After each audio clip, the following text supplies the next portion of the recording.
popular gardening trends right now is gardening vertically, and it actually is very useful when you have limited space. And also if you have a large span of wall that you need to kind of break up with plant material. But you may not have enough room to use something like a pallet to plant into, but you can actually use a lot of unusual smaller containers and then hang them on the wall.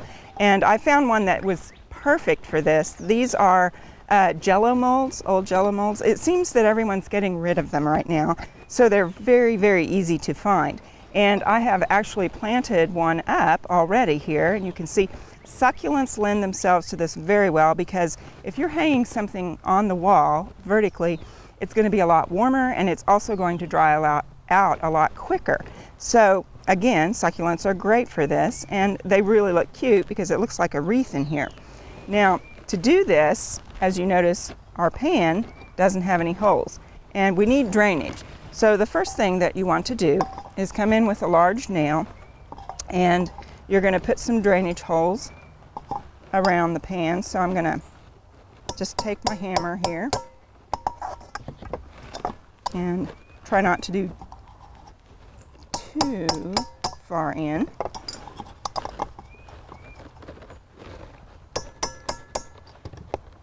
And the other thing that this does as you make these holes in here is it kind of helps to, if you notice, roughen up the surface.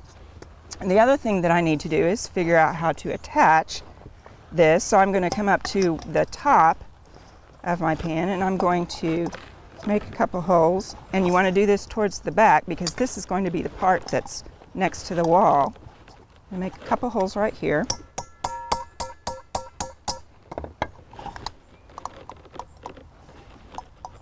And you want to make them far enough apart that it's going to be able to support the weight of your container without ripping out.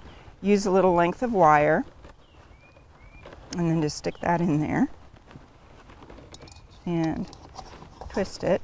Make sure you've got enough room to hang it with. And let's see, I'm going to have to use my pliers for that. So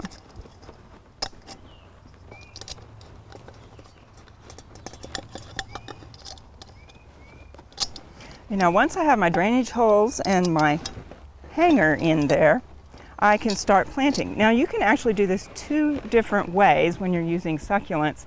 If you already have some and you'd like to take cuttings, you can do that. Fill this with soil and put your cuttings in. You'll have to leave it down for a while because those need time to root in. Or you can get a selection of succulents at your garden center and just start planting them in here. Now, once you've planted them in, water them in. Now, there's something that you can do to help your plants stay in. Get a roofing nail, and I'm actually going to show you over here so you can see what it does after you put it in. But you would actually get your plants in there, and then you can put these nails in and pound them on in. And you don't need a lot, maybe 3 or 4. And then they're going to provide a little bit more surface for the roots to go around, and that will help the plant stay in. Another thing that you can do is take fishing line here and just run a little bit, tie it in a few places around, and that will help keep your plants in until they're rooted in well. And then, once you've done that, you can hang, you can see here one that hasn't quite rooted in yet. You can hang these up on your wall or on a trellis or something like that. And they actually, if you get several of them, make a really nice arrangement on the wall. We hope you enjoyed this video. It's part of our Oklahoma Gardening YouTube channel. You can also find even more videos on our OK Gardening Classics YouTube channel. And join us on social media for great gardening tips, photos, and discussion.